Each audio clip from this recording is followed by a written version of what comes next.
Good morning, ladies and gentlemen.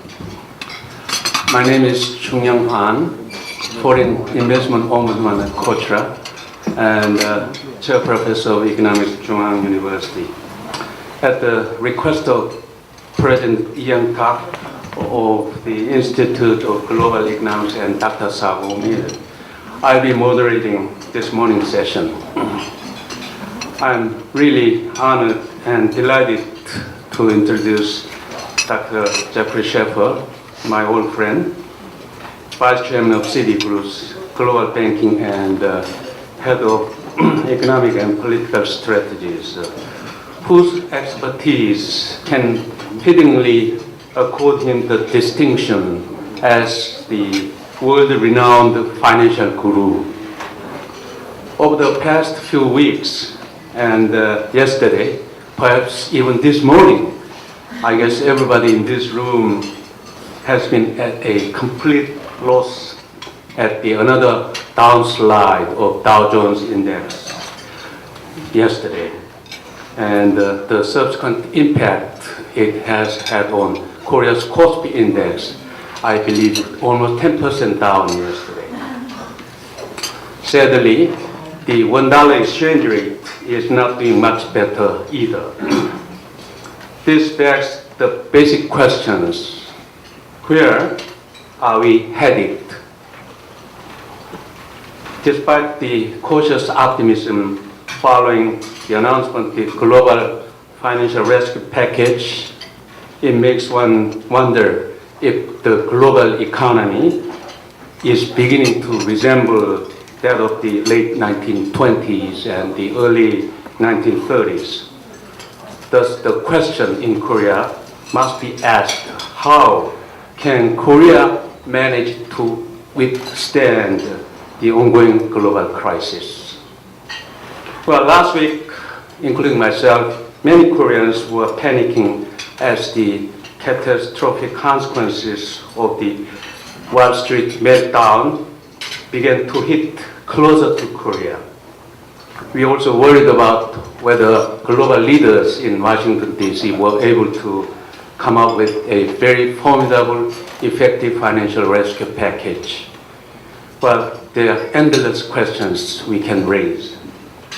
Ladies and gentlemen, this morning we are really fortunate and privileged to have a most qualified speaker to analyze the ongoing financial turmoil and share with us insightful analysis related to the basic questions like how wise it is for us to stay on stock market. This is really bread and butter issue, or if it would be smarter for us to cut our losses and get out of the private funds. This is the problem I'm worrying about at this point. Dr. Jeffrey Shafer, whose career has led him to confront global financial issues in the capacity of policy formulator, implementer, and practitioner. Well, since the biodata is given, but nevertheless, let me briefly go over his brilliant career as a global financial expert. Dr. Shafer joined the Citigroup in February 1997 to work with government in Asia, Latin America, and Europe on financial stabilization, liability management, and debt privatization. In 2003, he became vice chairman of the public sector group while directing the Citigroup privatization efforts. He personally worked closely with government around the world, including those of France, Japan, Korea, India, and China. From 1993 to 1997, Mr. Shafer was Assistant Secretary and subsequently Undersecretary of the U.S. Treasury for International Affairs. While at the Treasury Department, he was responsible for international economic financial issues, focusing on strengthening economic growth and financial stability in both developed and developing countries. From 1984 until 1993, Mr. Shafer held a series of high posts ranging from OECD, Federal Reserve Bank of New York, Federal Reserve Board, and Council of Economic Advisors. Mr. Shafer holds his BA degree in economics from Princeton University and a master in philosophy as well as PhD in economics from Yale University. He is also a member of the prestigious Council on Foreign Relations. Without further ado, I really would like to ask him to take the floor. Ladies and gentlemen, please welcome him with a round of big applause. It is, I think, a good time for us to think together about where we are in the world and what it means.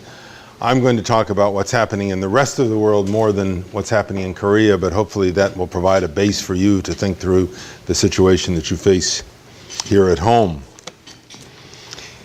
In July of last year, that's 15 months ago now, financial strains began to appear as it became evident to those of us in the markets that credit risk had become seriously underpriced globally. The spotlight fell on subprime mortgages in the United States, where default experiences had turned much worse than previous experience had led investors to expect, and also on leveraged loans to finance buyouts by private equity funds. An explosion of buyouts had created a large backlog of undistributed credits on banks' balance sheets. Those of us close to the markets saw a repricing coming, a move towards a higher price for taking credit risk and therefore a fall in the price of existing assets. We did expect considerable pain for households and mortgage holders from the correction of a housing bubble that had already peaked 2 years before. But with Fed support in providing liquidity to the markets, we thought markets would find a stable base in a few months. That was 15 months ago.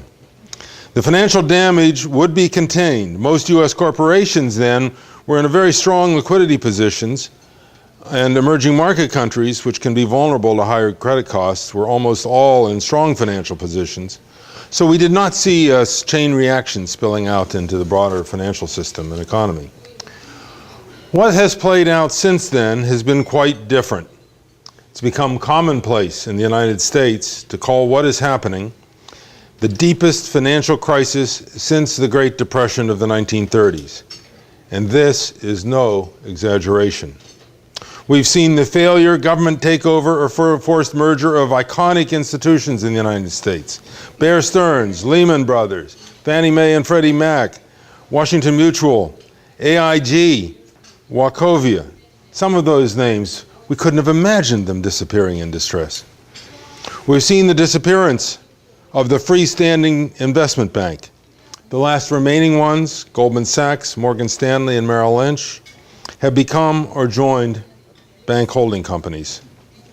Securities markets have dried up. Commercial paper outstanding has shrunk by 30%. High-yield bond issuance globally, not just for the United States, is down 73% this year. Global corporate investment grade debt issuance is down for the year by 20%, and it's actually had slowed to a trickle in recent weeks, although from what I saw on CNN this morning, it may be opening up just a bit. Bank loans and leases have been virtually flat since spring and may be turning down as well. And the stock markets, of course, which get the most public attention, they actually held up relatively well for almost a year into this distress, as the financial distress did deepen and widen in credit markets. But from May through last week, the U.S. market lost more than 1/3 of its value, or more than $6 trillion. And of course, that has swept around the world, including Korea.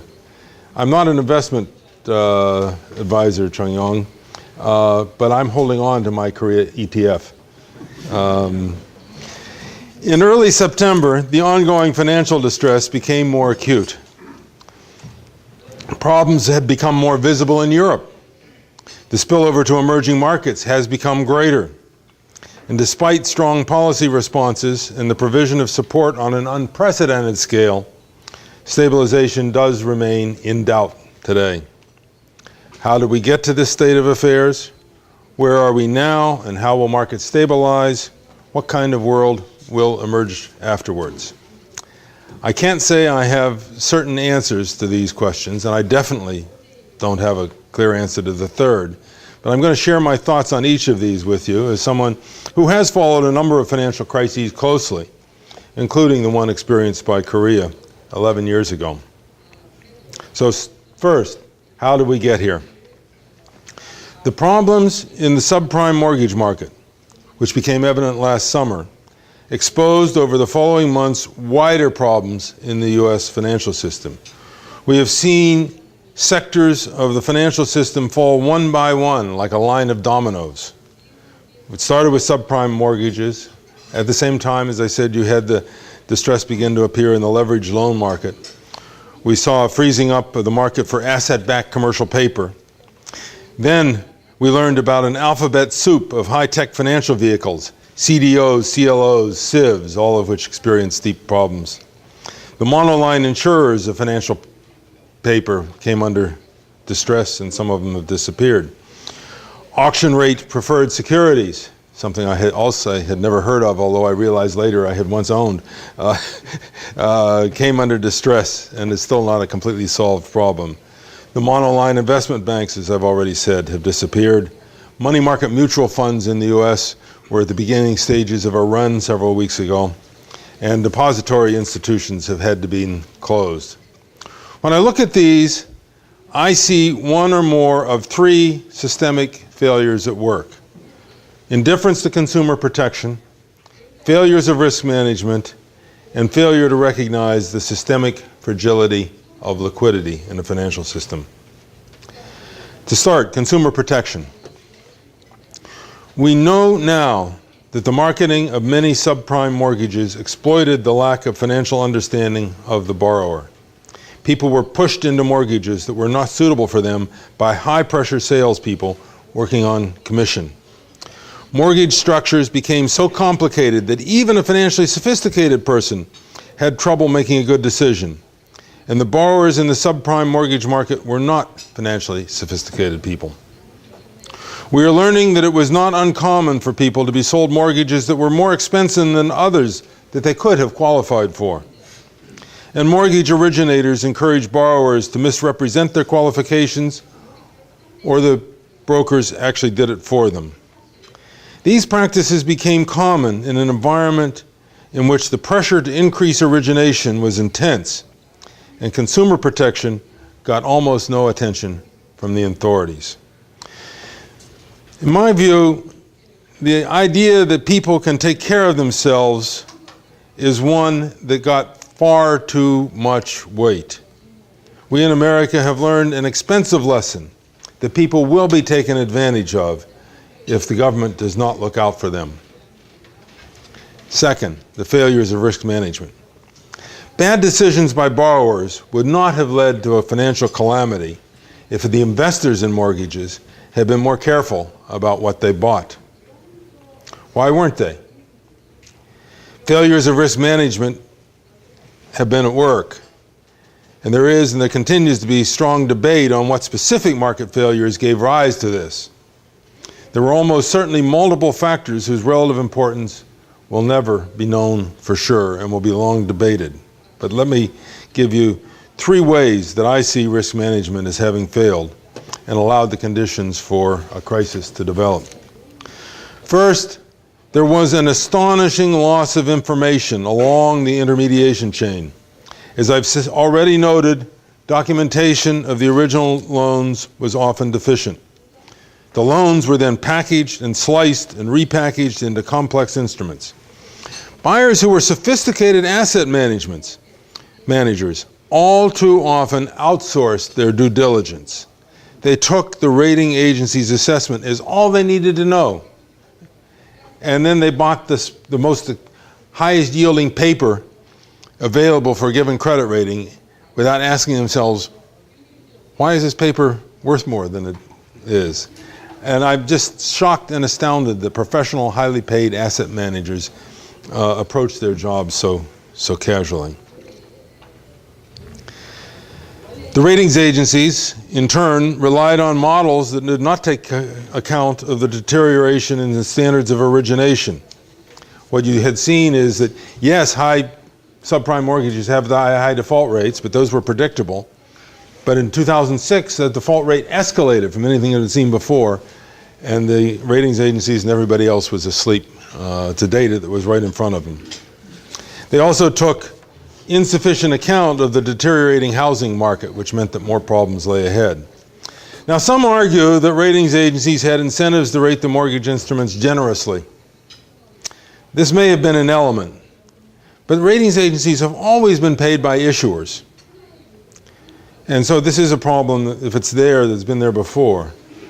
What was new was the complexity of the instruments and the complacency of the investors who did not look at what they were buying.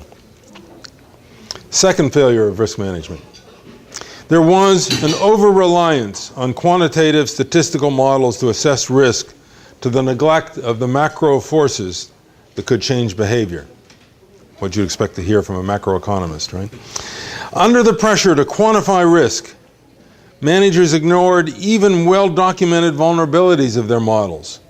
For example, there's a lot of research that shows the tendency for correlations across markets to increase in times of stress, so that diversification is, in fact, less than you think it is if you look at the models. And the fact that extreme events happen more often than models using normal statistical distributions would predict. This has long been known. In 1973, I was asked to do an exercise when I was a young economist at the Fed in how much the banks might lose if they ran foreign exchange positions as large as the maximum allowed.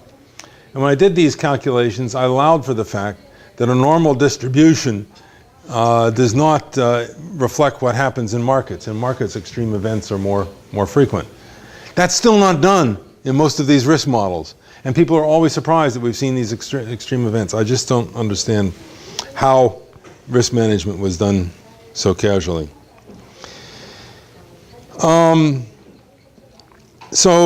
We had these model failures. But the third one, I think, is also very important, that there was asymmetrical risk-taking that seems to have been a factor. Where things turn out badly, we often find this, that investment strategies were seeking a relatively small return enhancements that have a high probability. The managers then leverage their positions to take this small return and make it into a nice, attractive return. And in doing so, they expose themselves to the devastating losses that might have a small probability. These risks of loss should not have been ignored to the extent that they were. Were people short-sighted? Did their compensation structure encourage them to make as much as they could, as long as they could, knowing that the end would come someday? Were they simply guilty of tunnel vision, focusing on the returns in front of them, while overlooking the risks in the background? I have a son-in-law who for a number of years was a U.S. Air Force fighter pilot.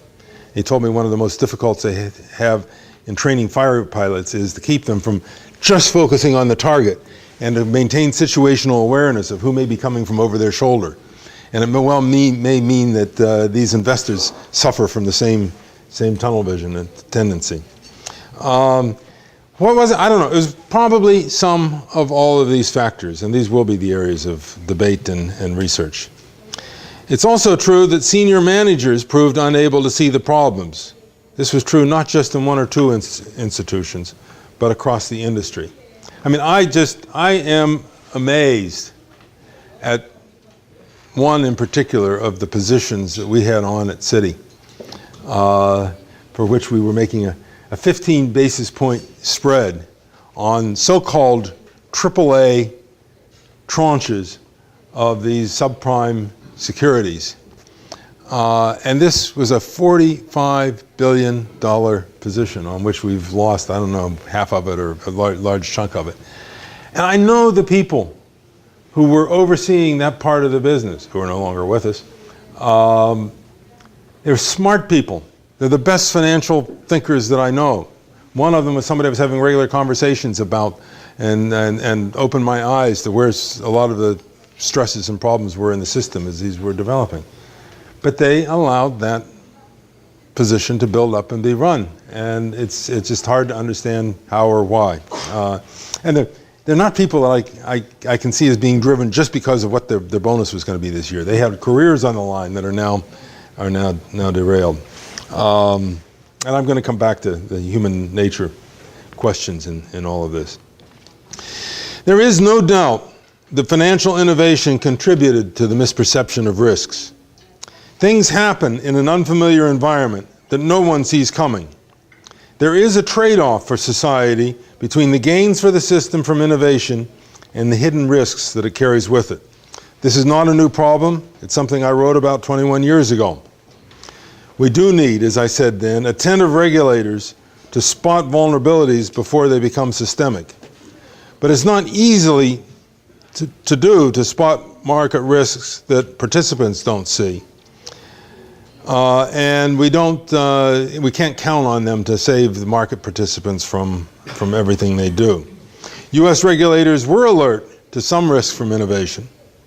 The counterparty risks of dealing with hedge funds was one that got a lot of focus from the Federal Reserve Bank of New York. And I think the regulators deserve some credit for the fact that hedge fund failures have not been a source of systemic difficulty, at least until now. They are, we know, many are suffering losses, we may see some more stress. But to get caught up in something after 15 months of distress means that they're like a lot of the rest of us, kind of caught in situations that are historic, rather than I think the engine of the problem here. But the regulators did not see clearly enough the extent to which risks were being hidden in the packaging and repackaging of CDOs. Those are collateralized debt obligations, and the other innovations. The risks did build up when there is a very rapid growth, where there was a rapid growth in markets. And one of the lessons I've learned in looking back at what's happened is if you want one signal that you ought to be worried, is just look at an area of credit that's growing at 30, 40, 50% a year, and you're going to have problems there. It came out in a conversation I had yesterday. You lived through that with credit cards in Korea 4 or 5 years ago. We could see it in the subprime mortgages. You could also see it in the LBO loans. And I had looked back at history, earlier in history. It is probably the one key that you should be alert to. Doesn't mean you have to stop the growth, but you probably should do something to slow it down when it gets at that rate. Behind these risk management failures was a dynamic that may reflect human nature. One might, as a consequence, see what has happened as inevitable at some point. And I do kind of have the feeling someday it is going to happen again. Hopefully it's 50 years or more from now. But it's also true, if we do recognize human weaknesses, we're better able to protect ourselves from them. But what happens is a period of quiet good fortune gives people a sense of invulnerability. We've been through, in the US, a long period of growth. We had absorbed the crash of the dot-com bubble without it spilling far beyond the IT sector. Economists were writing papers about the great moderation. And in this environment, investors sought returns by leveraging more. Hyman Minsky was an obscure economist who developed the financial instability hypothesis in the 1960s and 70s. I remember going to a conference with him and listening to his ideas about the inherent tendency of financial markets to go to excess in calm periods. He got a hearing from only a few of us young economists then. People today are poring over his work, and you can see his name in the US financial press almost every day. If his thinking had been taken more seriously, the alarm might have sounded more loudly sooner, and we might have averted at least some of what we're going through. The factor that has magnified the costs of failures in consumer protection and risk management, far beyond the inflation and deflation of housing prices, was a failure to recognize how vulnerable the financial system had become to a collapse of liquidity. Financial institutions and market participants had come to rely on liquid markets to sell assets if they needed cash to meet an obligation. People took the functioning of markets for granted, expecting central bank provision of liquidity to the market when necessary would keep them functioning. Things have worked this way for 75 years. But this time, actions by the Fed, from cutting the federal funds interest rate to expanding access to the discount window to widening the paper that it would buy to an extent previously unthinkable, all of these things failed to reverse the collapse of liquidity. The implosion started as investors, having seen the risk in mortgage-backed paper, became concerned about other paper that they realized they didn't fully understand. A runoff in asset-backed commercial paper a year ago was an early example of this. As problems have widened and caution deepened, liquidity has disappeared from market after market. Financial structures that depend on market liquidity, like structured investment vehicles, auction-rate securities, and money market mutual funds, have come under pressure even when the credit quality of the paper they were holding was perfectly sound. The U.S. Treasury implemented emergency insurance for money market mutual funds a few weeks ago to head off a run on them. The disappearance of liquidity has been the most critical concern for the financial system in recent weeks, affecting institutions in Europe and even Korea. We are in a time when investors no longer ask, how can I get a return on my capital? But they only ask, how can I get my capital returned? The slightest doubt means that paper cannot be sold at anywhere near a normal value. As the distress gathered momentum, a vicious cycle of capital loss and deleveraging in the financial system took hold and increasingly stressed credit availability to consumers and business. We found that mark-to-market accounting and fixed capital ratios imposed by both regulators and ratings agencies together reinforced each other to shrink financial intermediation capacity. At a time when banks should have been called on to step up lending as securities windows closed, as they did in the U.S. in 1970, when the bankruptcy of a Penn Central Railroad triggered a collapse in the relatively new commercial paper market. This time, banks have sought to shrink their balance sheets. This has further depressed loan prices, which has led to capital markdowns and another round of deleveraging and contraction. Now, I'm not enthusiastic about doing away with mark-to-market accounting, but it clearly does not give the right picture when markets are not working. What we need are regulators who recognize the limitations of any accounting rule for assets, and I think that goes for equity analysts and ratings agencies as well. We need regulators who set capital standards that are counter-cyclical, not pro-cyclical, whatever the accounting rule. Ratings agencies in the markets, I think, will take their lead from what regulators do. Well, where will markets stabilize? Questions are getting tougher. The financial authorities in the United States have acted forcefully and repeatedly to counter the crisis. The early responses targeted markets, lowering the Fed funds rate, setting up new facilities to broaden access to liquidity. A second phase was reached in March when the Federal Reserve support for the takeover of Bear Stearns began a focus on institutions. Policy continued to respond to the need for liquidity mechanisms, but now it focused mainly on troubled institutions, including in successive months IndyMac, Fannie Mae and Freddie Mac, WAMU, AIG, and Wachovia. Only Lehman Brothers was left to file for bankruptcy.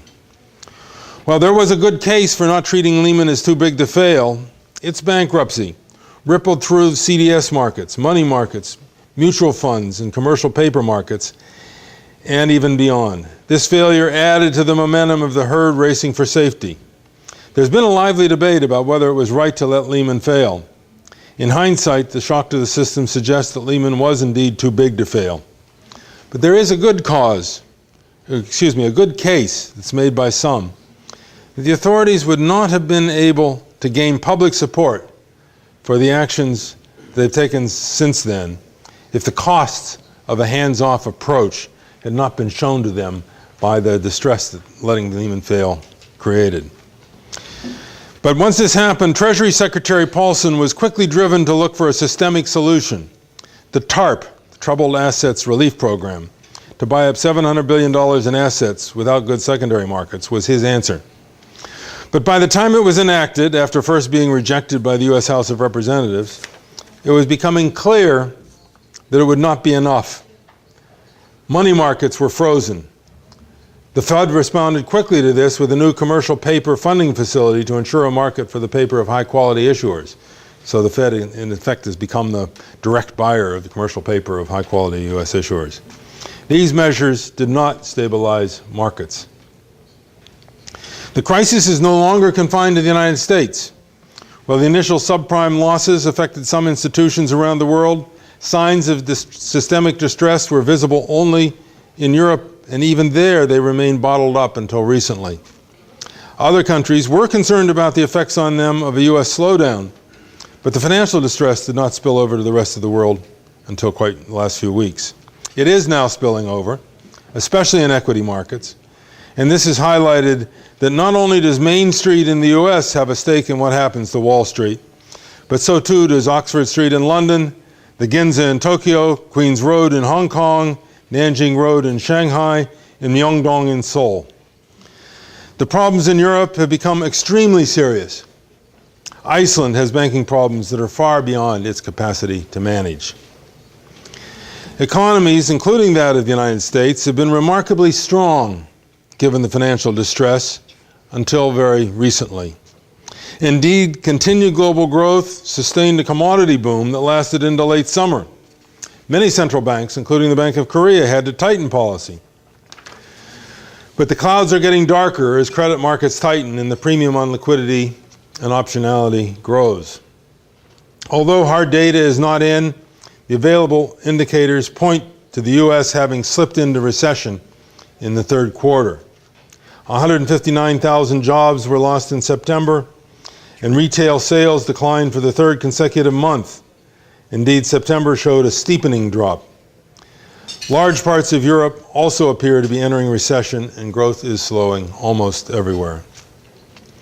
Last week, markets went into a tailspin.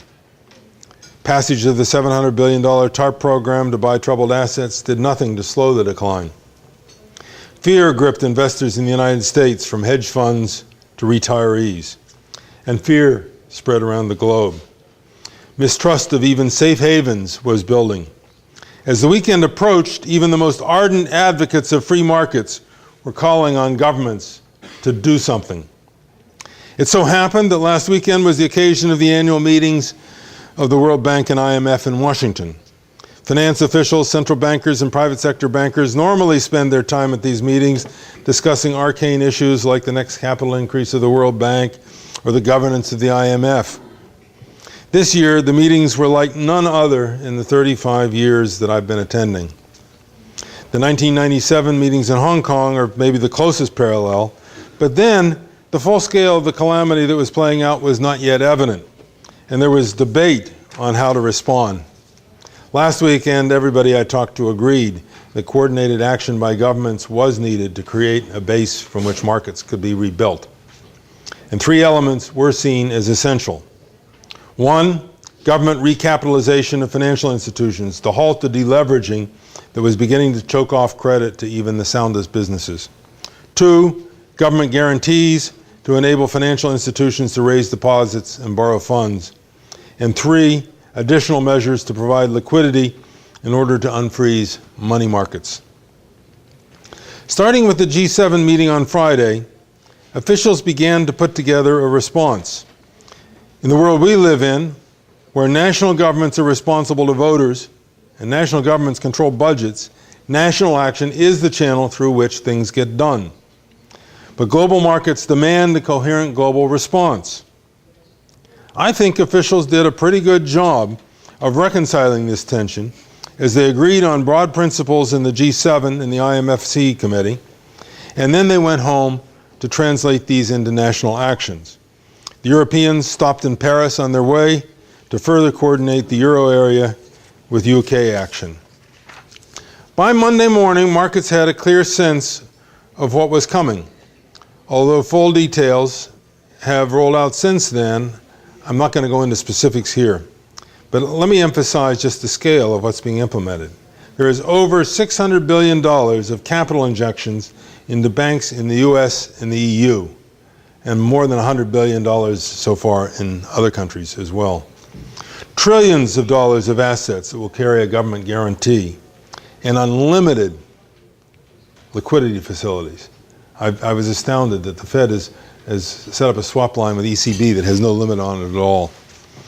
The support of financial institutions excuse me, by governments is also spreading beyond the G7. Australia, New Zealand, Saudi Arabia, Russia, and Hong Kong were among those that I had noted before I left home that have adopted new support policies. This is important to keep a country's banks from being disadvantaged when others are receiving support. And I know that it's an important issue that faces Korea today. So I do expect more countries to move in the same direction. There are also efforts underway in the IMF, in the World Bank, in the ASEAN +3, and in various bilateral discussions to find the means to reinforce the capacity of countries to provide this support. Will these actions do the trick? The initial signs have been mixed. We had one good day in the stock market, then we had a horrible day. Today, or yesterday in New York was a pretty good day again. It's not going to be clear, I think, for a while longer whether, in fact, people are beginning to get confidence. It takes them a while to do so. It's essential that confidence be restored. I think it's going to be restored only gradually, and renewed confidence is going to be fragile for some time. It's going to have to be nurtured through unfailing implementation. Will probably have to be supported with further interest rate cuts in the months to come. Any hint that governments are not following through with what they promised would be disastrous. And another unseen shock could also start a new decline in markets. But I take some confidence in the fact that governments have shown that they know what needs to be done, and that after 15 months, we have reason to believe that the big buried problems have been unearthed, and we can be hopeful, but not absolutely sure of a return to financial stability over the coming weeks and months. But the wealth losses and the credit constraints that have already been experienced makes it likely that the recession that seems to be starting in the U.S. will continue into next year, and quite possibly to mid-year. Europe will take some time to turn up too, and this will mean slower growth in Asia. The slowdown may be limited if the fiscal measures to boost domestic demand are taken in China, where the budget surplus gives ample room for action. Now, Korean businesses are going to find it challenging to navigate these difficult markets. But one thing I've noticed about Korea is it has remarkably diversified export markets. And Koreans have shown the capacity in the past to shift their focus from U.S. markets to Europe, to the Gulf, to Asian neighbors as demand shifts around the globe. And I think Korean business is going to have to do that again. Now, what kind of world is going to emerge after this shock? What's happening right now is an historical turning point. A tide that's been running for 30 years towards deregulation and privatization has turned. I had thought we had seen some signs of that before, but I think this crisis has made it unmistakable. On Tuesday, the former CEO of Goldman Sachs, the icon of American capitalism, presided as Secretary of the Treasury over the partial nationalization of the U.S. financial services sector, including Goldman Sachs. Secretary Paulson said then, "Today's actions are not what we ever wanted to do, but today's actions are what we must do to restore confidence to our financial system." And I think he deserves a lot of credit for having recognized that. It's something that goes against everything he believed in his life, and he recognized the conditions had changed and different action was needed. He clearly saw that the world he lived in, like Scarlett O'Hara from the book and movie, was gone with the wind. For a number of years at minimum, governments will play a more active role in the economy than they have for a long time in most countries, although this may be as unfamiliar to Koreans as it will be for Americans. The allocation of resources to industries and to companies will become somewhat politicized, and so too will be the hiring and firing and compensation of workers. And tendencies to think in terms of favoring and protecting national champions are going to be reinforced by this. We're also going to see a revival of regulation, some of it good, but maybe not all of it. And it's not likely to be confined to the financial services sector.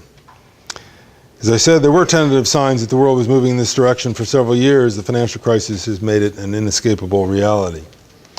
What the path will be once markets have stabilized and economies are recovering is far from clear. But I'm going to paint just in broad outline a picture that is as much hope as it is prediction. The lessons that markets are subject to the failures that I described earlier is going to stay with us for a long time. But we also know about the failures of government. It was less than 20 years ago that the socialist economies crumbled. And one of the few remaining examples, North Korea, is a constant reminder of the complete failure of this approach of having the government run the economy. The way forward to stronger, more stable economies would seem to be to give markets and governments roles that suit their respective strengths. Private businesses operating in markets are unchallenged in their capacity to harness human ability and energy to deliver goods and services. But they can take advantage of human nature, they can mismanage risks, and they can underweight the risks of extreme events to the detriment not only of themselves, but of others. If economic activity is thought of as a game of baseball, to pay tribute to the Korean gold medal in baseball, the role of governments should not be to take part in the game. That's what governments do in socialist systems, where they're both the player and the umpire. Private businesses should be the players competing in the game, and their CEOs should be the managers. But government does need to make the rules to keep the game safe and fair, and it must rigorously enforce the rules as an umpire to ensure that the game is fair and safe, and be willing to throw out a player who doesn't abide by the rules. It's going to be critically important that these two roles, player and umpire, be kept separate as we try to find a way forward. And as we move into this new world, the forces of national protectionism are going to be reinforced and must be fought. With governments taking ownership of business, the instinct will be to protect their own. But this would do tremendous damage to the economic prospects of everyone in the globe. It has been the opening up of markets over the past 50 years that has fueled growth and development. The current crisis is not the result of globalization. The US crisis was made in America. The vulnerability of Europe with over-leveraged banks and housing bubbles of their own would have been exposed even without the sparks from across the Atlantic. At most, the role of globalization is the further propagation of the pressures requiring a response from countries that would otherwise stood outside it, like Korea. But turning inward is not the answer. We know what happened when borders were closed in the 1930s. We must not let that happen again. And the cooperation that we saw this past weekend gives me some hope that it will not. So we stand at a turning point. What was done last weekend will be long remembered and even longer studied. What new course we will move along is not clear at all, but we do have a choice. We can press our governments to build a stronger market regulation role than they have in the past, but to withdraw from business as owners and managers as soon as that's possible. And it's going to take strong leaders to follow this course for us. Thank you. Ladies and gentlemen, Dr. Shafer really provided us very detailed and systematic analysis on what exactly happened, and also he painted the forthcoming new world, how it will look like. 10 years ago, Dr. Shafer, really Koreans were taught and preached by the American financial innovators. Korea should adopt an early warning system, and also we should be able to come up prompt corrective action whenever we run into some banking crisis, and furthermore transparent and prudential management, And third, we should adopt a best practice in global disclosure standard. So we were told Korea should do this, but exactly the same thing happened in New York. So, we are really appalled and dismayed on this, according to Korean experience. And Dr. Shafer pointed out a fundamental caveat of, I don't know, I would label the liberal financial capitalism in the United States. And I was really enlightened and learned a lot the way the world should be unfolding in the years to come. The role of government should be a rule setter and provide service empire, and private businesses should still major players, and we need to maintain this. And also the world should proceed the market opening and taking the advantage of globalization. Okay, I have questions raised from the floor. I might just make a comment on, okay. on the relationship between what we were telling Koreans 11 years ago and what's happened to us now, because I do get this asked all the time. I think what's happened in the U.S. shows the rightness of what we were saying. And it showed that we didn't always practice what we preached, which is a common... Okay. And this is the second time in my career as a banker where this has happened. In the late 90s, I was frequently going to China to give lectures on corporate governance. And then we had Exxon and WorldCom and all these corporate governance disasters in the US. And I went back to China and I said, it shows the damage when you don't get it right. And I think the same thing is true here. It also, I think, where we probably seemed too arrogant when we came to Korea 11 years ago is the not understanding how difficult it is, and as though it was something that was easy to fix, and it's not easy to get this right. You think the Korean experience might provide some empirical lessons? Oh, I think absolutely it does. Okay, good.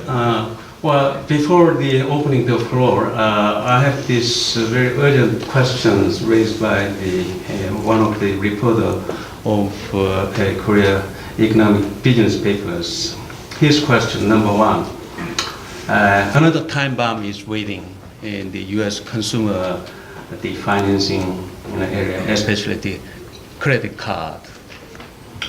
You think this will unfold as another major catastrophic events in the U.S. financial systems? And then second question, a number of the Asian countries like Singapore, Malaysia, and then Taiwan provided a deposit protection between banks and also borrowers, and deposit protection interbank lending. Korea has not done this, and Korea should to take the similar action. And once we do this, maybe we might reveal unintentionally Korea has also weakness in the financial system. What Korea should do this? Maybe we might provide wrong signal. Okay. On the consumer credit situation, I'm reasonably confident, but I have to admit I've been wrong an embarrassing number of times in the last 15 months. I am reasonably confident that there are not big surprises in the consumer credit area.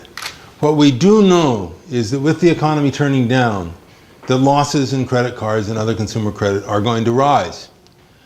And I understand, I haven't seen the details, but I was told that in our earnings release yesterday, or actually, that we called a lot of attention to the need to provide more reserves because we can see the consumer credit situation deteriorating as the economy deteriorates. But I think, and partly, boy, we've been spending a lot of time looking at it for over a year now, that these are going to be predictable cyclical developments. And they are another negative, and they are going to be painful. And how big they are does depend on how deep the recession is and how prolonged.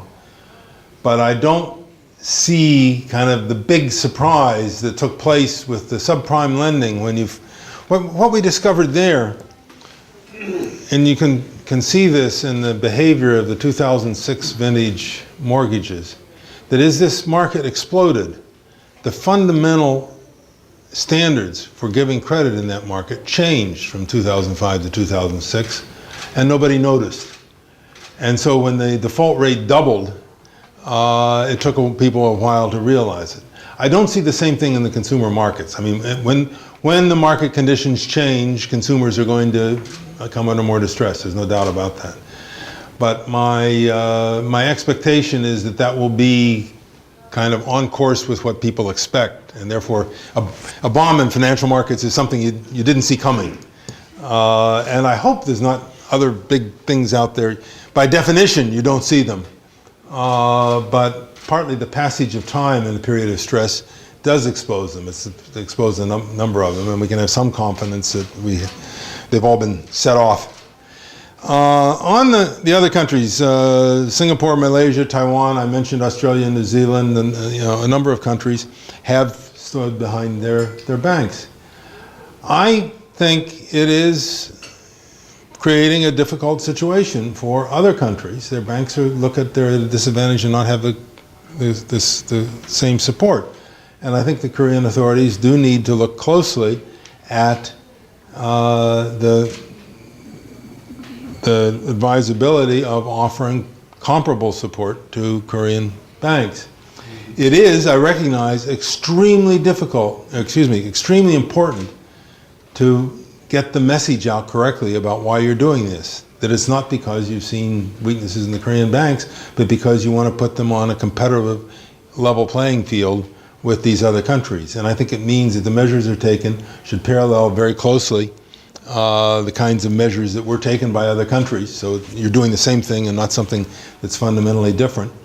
And that it probably should get done, if you're going to do it, fairly quickly, because kind of time, being in the same time frame reinforces the sense that this is why this is being done. But Korea is not the only, there are many countries that are facing the same challenge now. And I recognized before these measures were even started that it was a risk that was going to build up, that if the G7 did this, it would put pressure on everybody else to do it, and started talking to people about the World Bank about whether they shouldn't think about having the facility to reinforce some countries' capacity to do this. You do have $250 billion worth of reserves in Korea, so you're not in the same position as some other people. Despite your assessment, in recent weeks, some international press really reported some distorted picture on the Korean financial situation. So Korean financial authorities and the policymakers are very much concerned about comparing Korea with the situation in Iceland, and also the over-exaggerating this Korea's lending and position so forth. So. No, you don't want to be compared with Iceland, where they went in and nationalized the banks after they were already in distress. You want to get compared to Australia, where they actually acted before anybody else because they knew this competitive disadvantage was coming. All right, since we entertained the questions officially registered by this one of those reporters, now let me open the floor. So, anyone? Okay, and then I will the next. Of the Myungji University and ex-assistant superintendent of banks of the Bank of Korea. I had the impression that this is the time for change of the financial regulatory system of supervision system. The point is that from Chicago free-to-choose school to change to the Keynesian government interference. I'd like to ask a concrete three questions. Since you have been Fed and Treasury, don't you think some of the Renaissance retool, more introducing selective control, not all the general control alone, Second question is, at the financial supervision side, I understand there's no distinctive supervision body on the subprime financial, independent subprime financial companies. Don't you think this should be amended? Because the only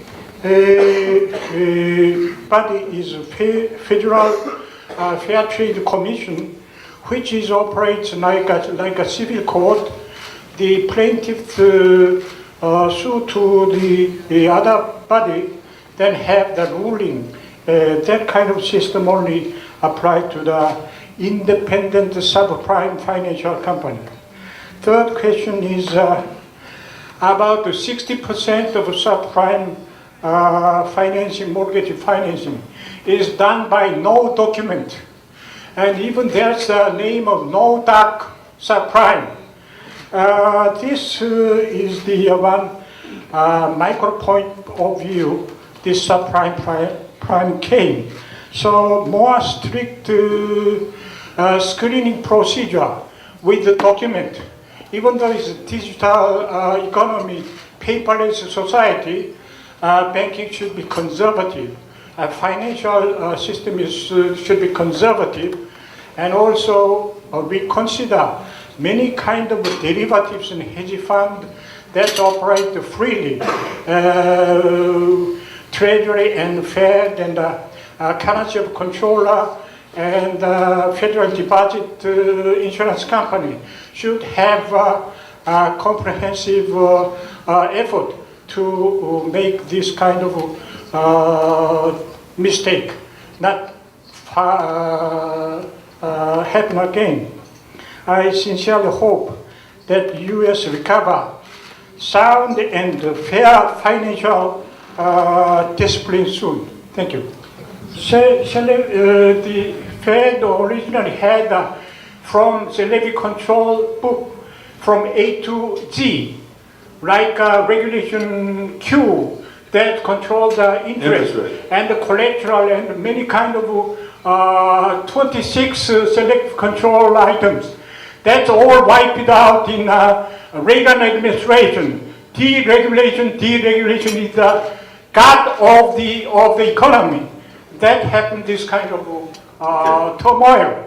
Okay, now I just wanted to clarify what you meant. I, as a Federal Reserve staff member, also worked hard and advised the board to get rid of a number of those selective controls. They were creating a lot of distortions, and they gave rise to the last financial mess we had in the US in the 1980s.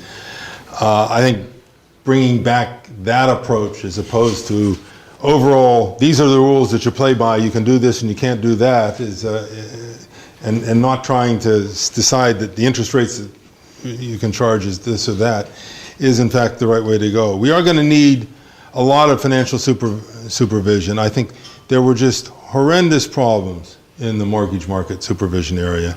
And as you said, these independent people were not being effectively supervised, although I think the Fed had the legal authority to do much more than it did do already, and has since this year, closing the barn door, as we say in America, has done some things to bring those under closer surveillance. But I think the no-doc loans is a prime example of a market that had just gone to ridiculous excess. And it was a huge market, and they were just trying to generate enough paper to put into all of these CDOs that were being created. And they'd set up offices around the country, and they would hire people who didn't know anything, and they would train them very quickly to get people to take mortgages. And they would pay them on the basis of kind of how large a fee mortgage they could get out there. And so the mortgage broker and the person wanting the mortgage conspired together to create a system in which the information was, worse than no doc, was misrepresentation in the documentation, which was widespread as well. And this was a terrible scandal that was allowed to go forward under a board of governors. I think it was one of Alan Greenspan's failings to have thought that the markets, competitive markets, would offer people the best product, and they choose the best product, despite, loads of financial research that shows that people don't make good financial decisions, and especially when they're subjected to high pressure sales techniques, they make even worse financial decisions. And I think that is an area where we're going to need a lot more supervision. I think you said the financial system should be conservative. An old friend of mine, Al Wojenlauer, who became very well known in the 1970s as somebody who could see the excesses that we had at the time, has recently read a book that I haven't read it, but I've been told about it, in which he says the mistake was to think that banks are just like any other business and they should be thought of as public utilities, and that they serve a public purpose and they're not there simply to maximize profits. And I think that's in the same spirit of you're saying they should be conservative. We may well get back to that kind of model where banks are public utilities, that they're meant to make a return on their capital, but they're regulated not, and incentivized to try to maximize and get every last penny they can. I think that means that there is another part of the financial system where money is invested, I think, more, what's the right word? With more of seeking of return and more market-oriented. And, my bet is that the hedge funds are going to find a lasting place alongside that. Hedge funds should be regulated in the sense that they can't go out and short a stock and then spread rumors about it. They should be regulated that they can't conspire with one another to go gang up on a company. So they should be regulated like any financial transaction is regulated, but as their business should be regulated, not they as entities, I think, need a lot of it. But there is also an important need, I think, to collect data, and I advocated this back when I was in the Treasury.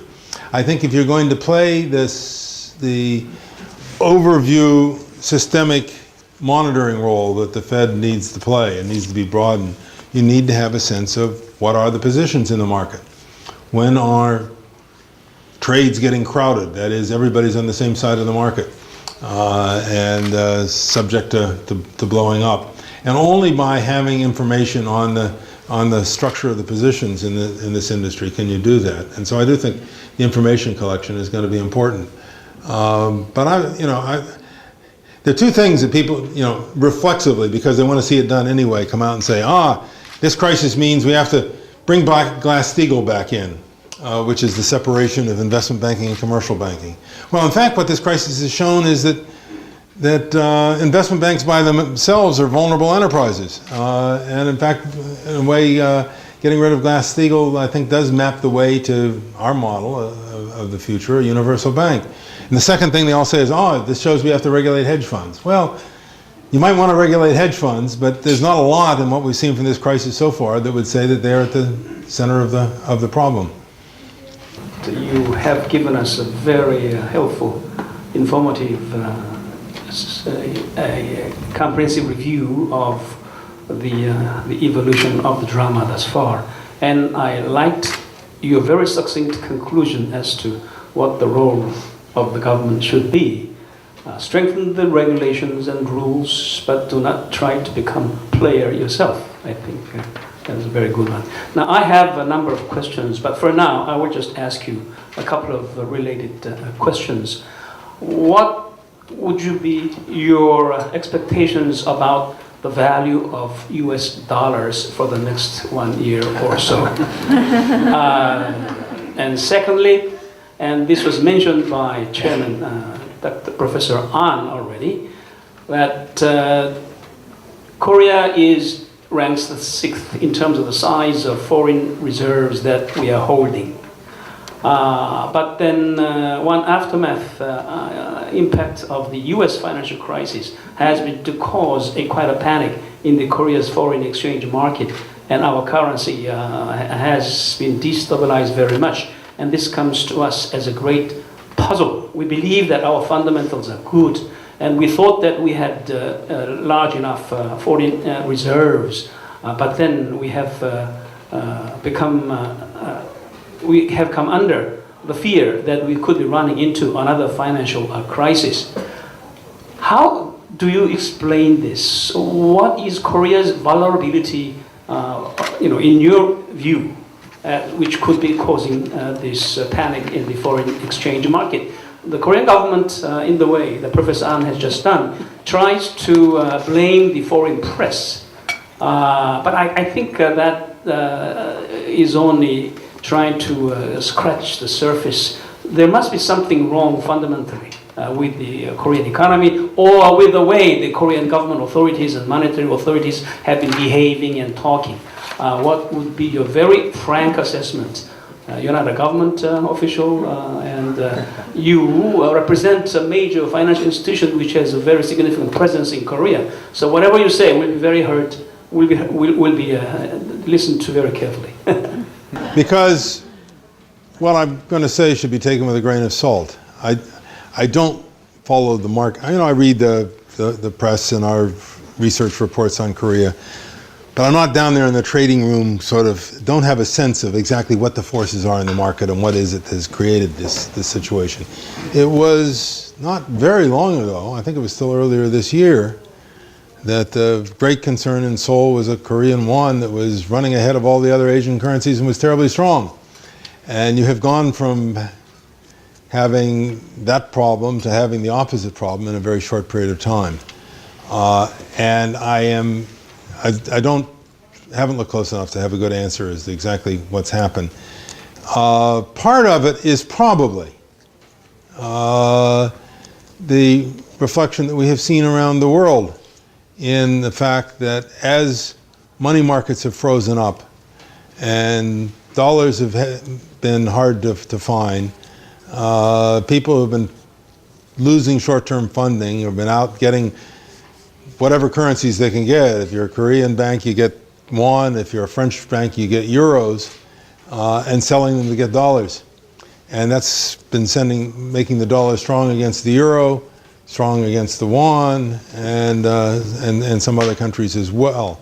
And in Korea, being a smaller financial market and a smaller system, I think those forces are amplified. I don't think that reserves should be thought of as a fundamental tool to manage the exchange rate. I mean, I think to some extent you let the markets go and then they come back, and you hope that the business has facilities to hedge at least their short-term implications of that. But it is, that's a very superficial level, and I'm not somebody who's looked closely enough to have an answer that this is what's causing the problem on the Korean won at the present time. I mean, certainly there is, but it's true of some other countries too. The dollar books of Korean financial institutions are in a time in which liquidity is difficult. It's not because their loans are bad or because there's a problem with the institution, but I don't care who you are. Today, you have trouble getting, dollar funding, and that is affecting Koreans too. In terms of where the dollar is going to go, I had colleagues back when we worked together in the Fed in the 1970s who started making fun of my efforts to try to generate dollar forecasts and went out and did research that's now famous. Some of you may know it, by Macy and Rogoff, that shows that the best forecast of an exchange rate tomorrow is what it is today. It beats even the forward rate. And that's a high variance guess. But, I think for the dollar-euro, I wouldn't want to take a position. When we were up at 150 or 160, I said this isn't going to last, but in the mid-130s, who knows whether it's going to strengthen again or continue to weaken, and that really depends on what happens to the underlying economic conditions and things we don't know.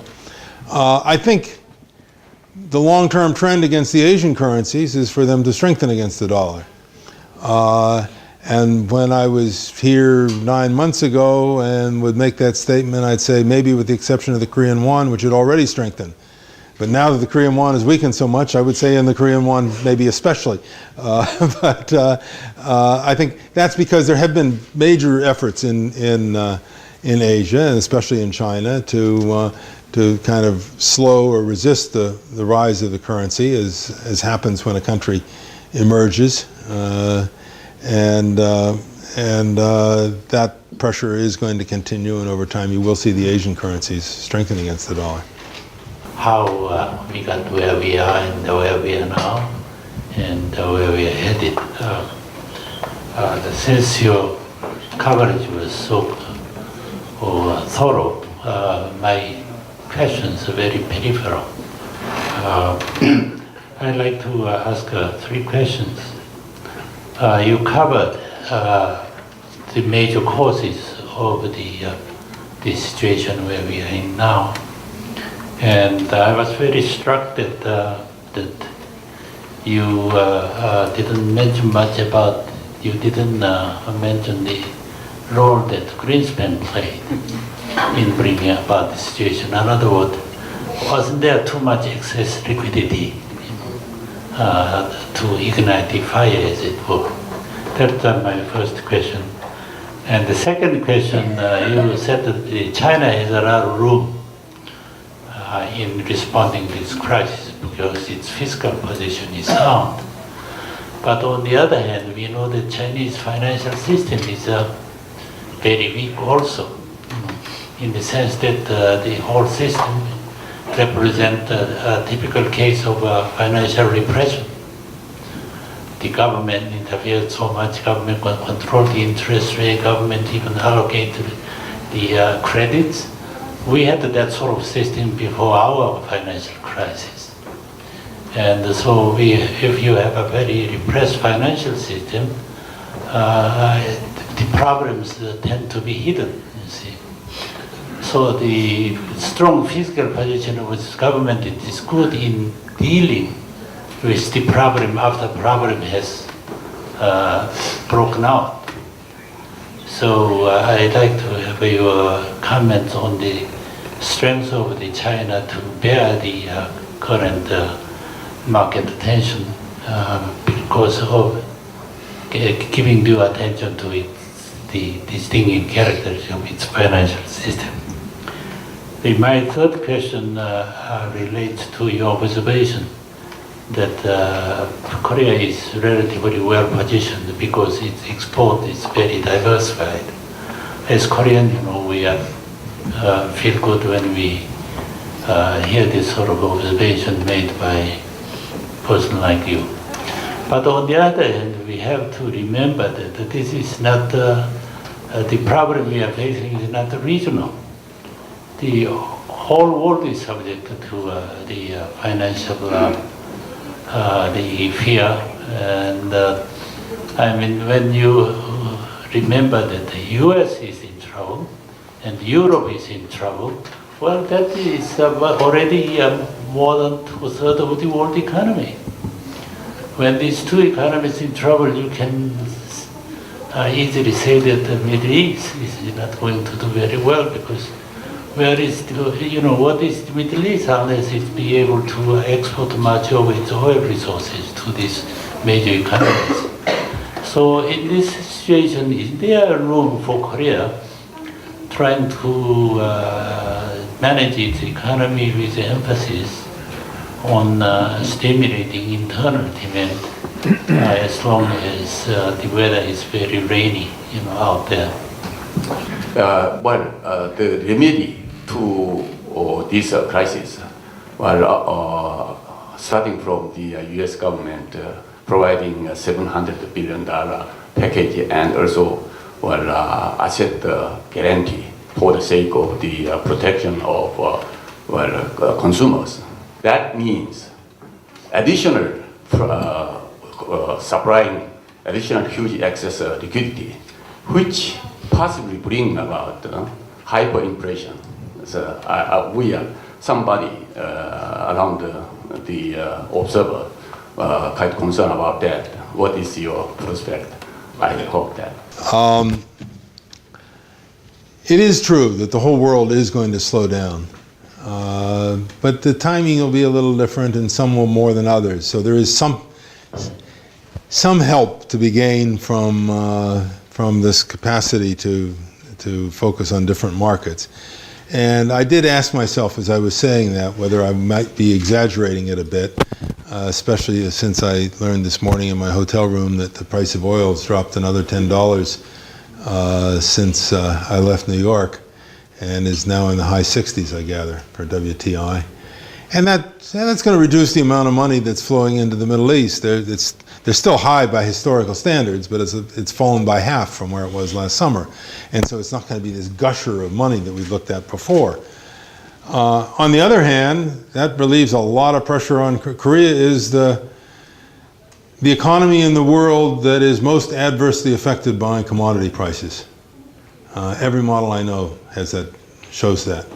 And you had absorbed the commodity spike pretty well, right? It's slow growth. And now the fact that that is in reverse does strengthen your capacity, I think, to do just what you were recommending, which is to focus on the domestic economy and domestic demand, and hopefully in a way that is producing investments that have long-run value to them, and not building bridges to nowhere as we do in Alaska. I think certainly the domestic demand focus for the Korean economy will be important, because the global economy is going to be weak.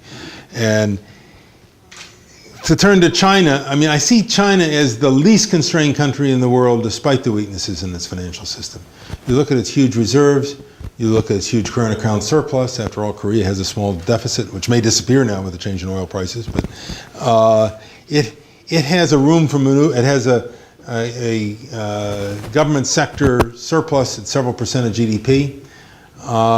It has got resources. It's got problems to meet in the pollution area, in the education area, in the healthcare area, in the infrastructure area. There's a lot they can do to meet basic needs and desires of the Chinese people with these resources, and stop the almost total focus on exports. Now, when they do that, they are going to find out that they did a lot of lending to support export development for market conditions and prices that aren't going to hold, and there's going to be more bad loans. I think the Chinese had gone a long way to working off the legacy of bad loans and problems in their financial system before. Some of them are going to come back, and they would be a lot better off if they had undergone the kinds of adjustments that you were suggesting. But I do think they have the capacity to absorb those shocks and still stimulate the economy very, very strongly. And if they do, that's going to spill over to the rest of Asia.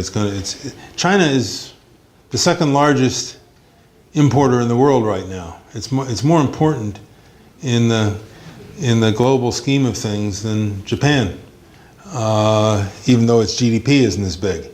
I think that means that we should all watch very closely what China does. Greenspan's role, and you'd even have to say early Bernanke's role. I think in part, it's just, if things go on calmly for too long, you get into trouble, and it's not Greenspan's fault that he managed to keep pretty good economic conditions for a long time.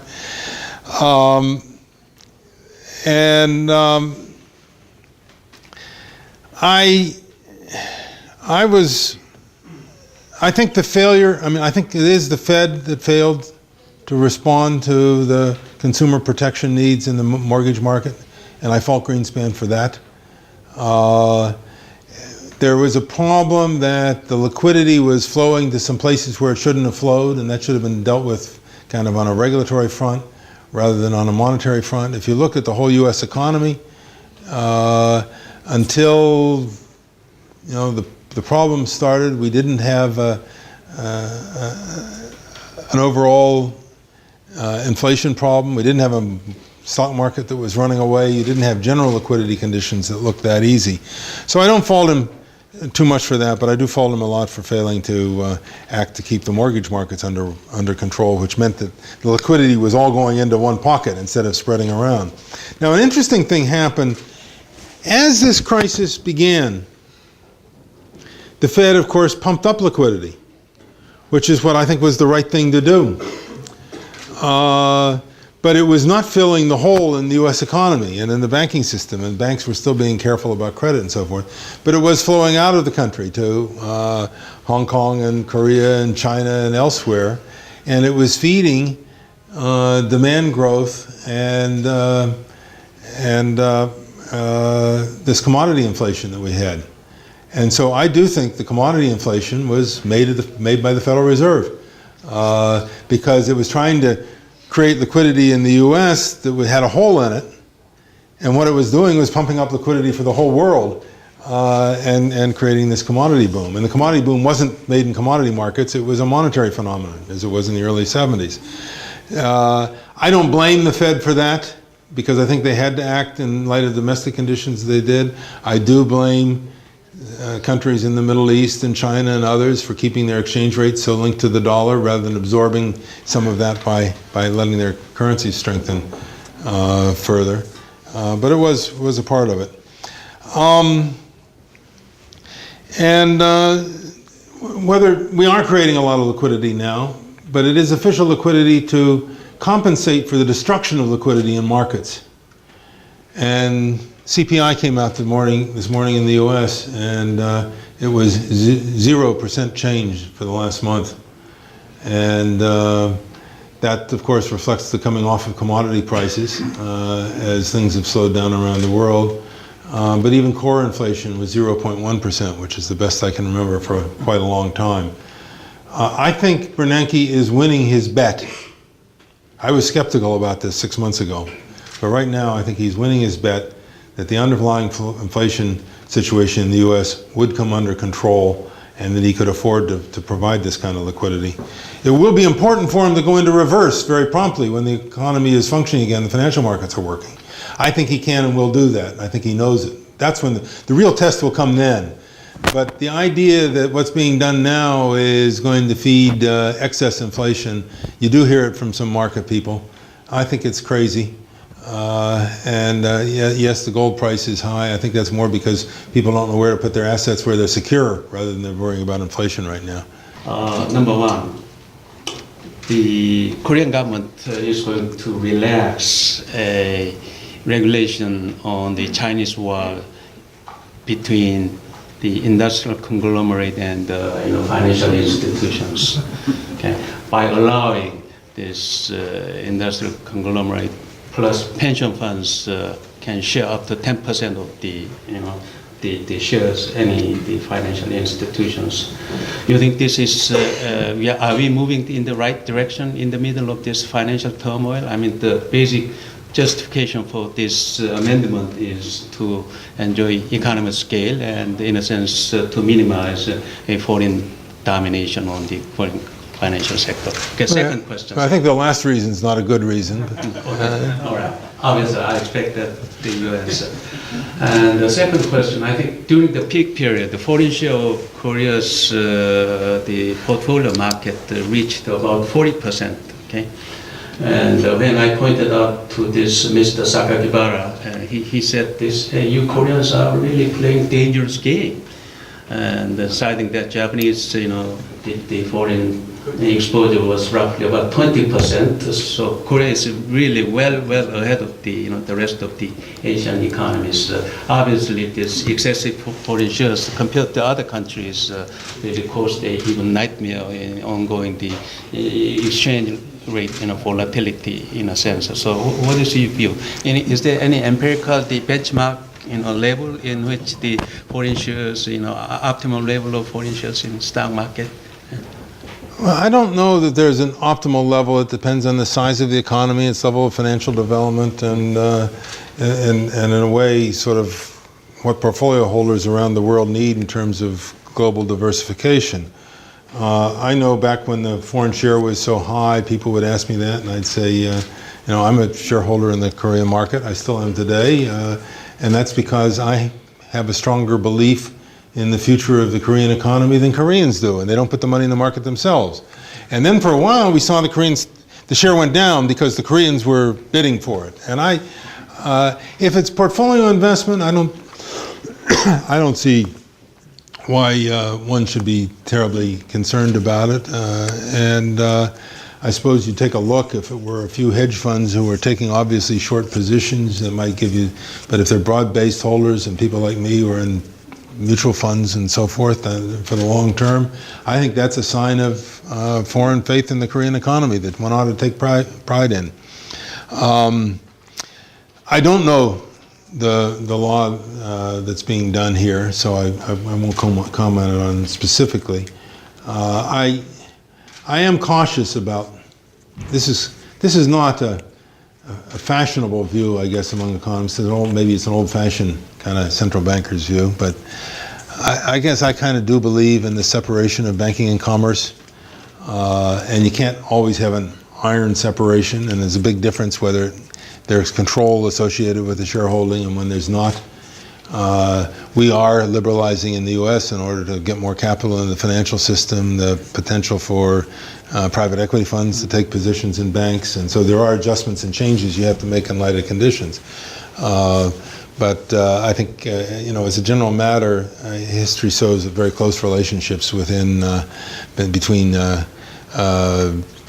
groups whose main business is manufacturing and banks tends to lead to connected lending and other practices that are hard to control and therefore should be done with great care. My name is Young-Hoon Koo. I am working at Lotte Economic Research Institute.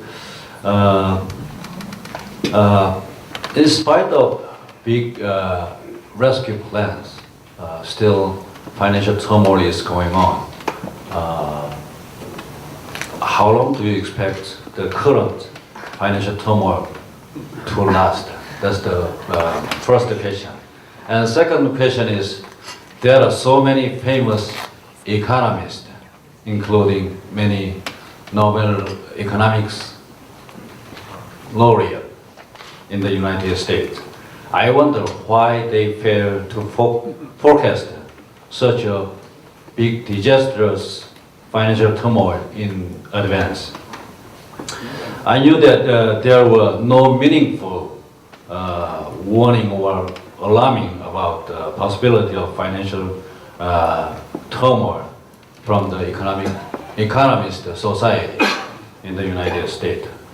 What have they done before the current financial turbulence took place? That's my second question. Thank you. How long? I can't say with confidence. I mean, what do I hope? What I think where we are is consistent with our gradually forming a base where we are, and it will take us probably into early next year before we really have confidence. But then we'll look back and we'll say, yes, we're well past the trough. But we're going to stay there with uncertainty for some time. And there is the risk that we kind of drop into another hole again. And I hope that's not right. We certainly have taken some forceful actions that ought to do something, but you just can't say. Now, why haven't our Nobel theorists gotten it right? I mean, in a way, you say their job is to make breakthroughs in theory, not to look at what's happening day to day. And it's more like the engineers of the economy. Like, I've probably got more to answer for that I didn't see it clearly coming than my teacher Joe Stiglitz does. On the other hand, there are some economists, to give them credit, who have been saying for a long time that we had deep trouble. And maybe the most prominent of them is Schiller at Yale, who wrote first about the dot-com bubble and then about the housing bubble, and has been right both times. And Nouriel Roubini, who's at NYU, he and I have argued about it, and I thought he was being too extremist, but he's starting to look right. And the third one that I remember last summer saying things were much worse than we thought, just won a Nobel Prize this week, Paul Krugman. So you're a bit out of date. Krugman gets some credit for having been an early person to have seen it coming. I'm also very proud of the fact that he was an undergraduate at Yale, and he took his first course in macroeconomics from me when I was a graduate student there.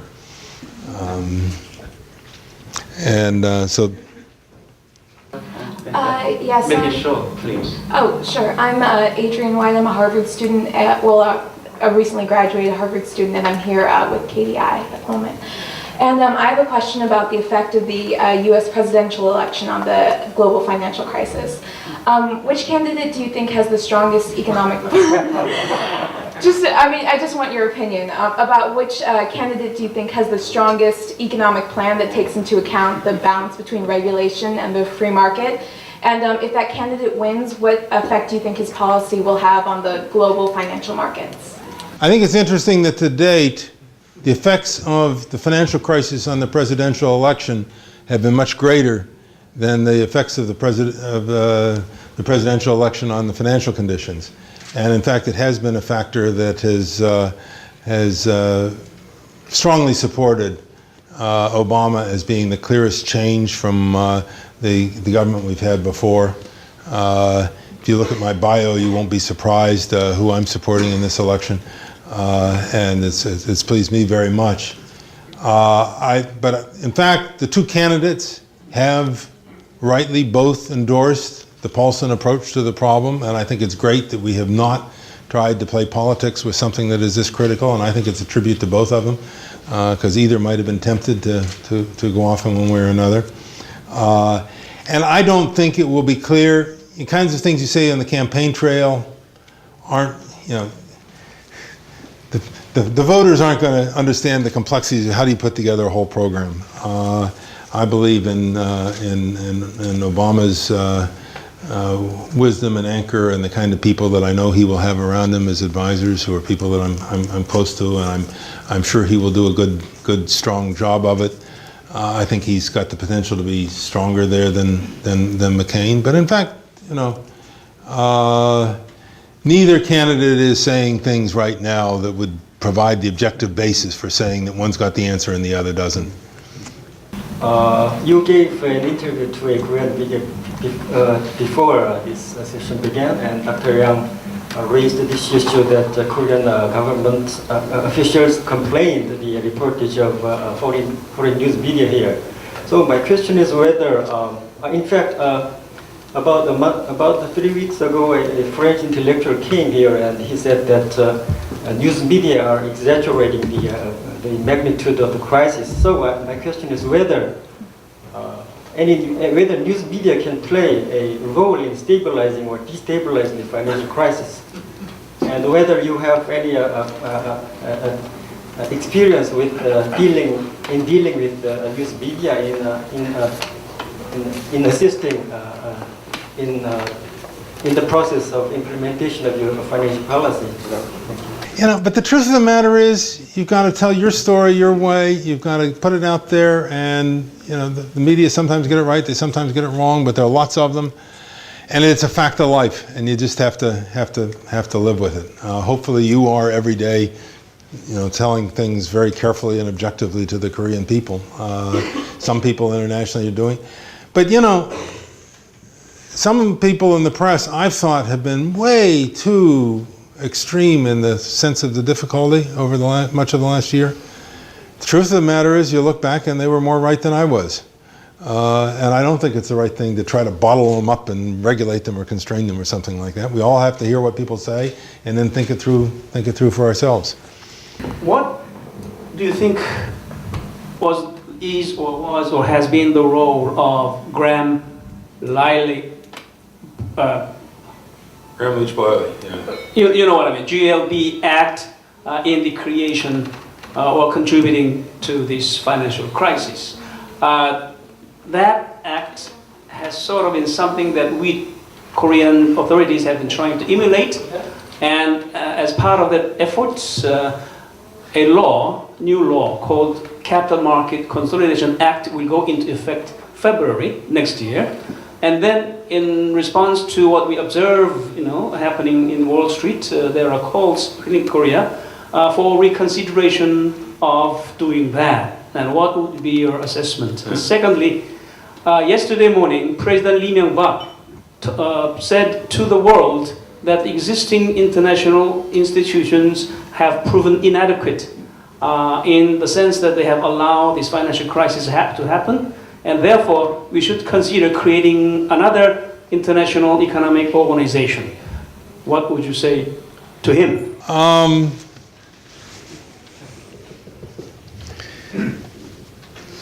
Gramm-Leach-Bliley, I don't think was part of the problem. There are lots of people in the U.S. who are going around saying that. And I think, as I said earlier, the strong and stable institution that's emerging from this is one that takes advantage of Gramm-Leach-Bliley and combining the securities business and the banking business. I think it's a red herring.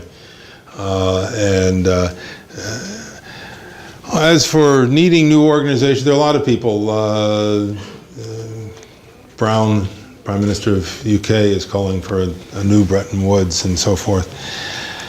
I think it's reasonable and for political leaders to look for ways to try to make the system stronger, and I wouldn't say anybody shouldn't do it. Maybe I'm kind of lived through too many rounds of this and tend to, as a technocrat insider, to feel at the end of the day we're going to find making the existing institutions work better is probably the best thing to do. But I don't think at a time like this there's anything wrong with going back and looking at and seeing if we can't do it better. Ladies and gentlemen, this morning Dr. Jeffrey Shafer really provided us insight, wisdom, and policy directional guidelines for Korea as well as the world community has to take into consideration. I believe that this Koreans' helpless fear itself on the emerging symptoms should be regarded a public enemy number one. We have read through a serious, painful restructuring process in the past decade, and Koreans should be able to muddle through, and we can overcome this crisis. I think the confidence is a very important factor. All right, with these remarks, ladies and gentlemen, please join me in thanking Dr. Shafer's valuable contribution to understand what is going on in the world as well as what Korea needs to do in the years to come. Thank you very much.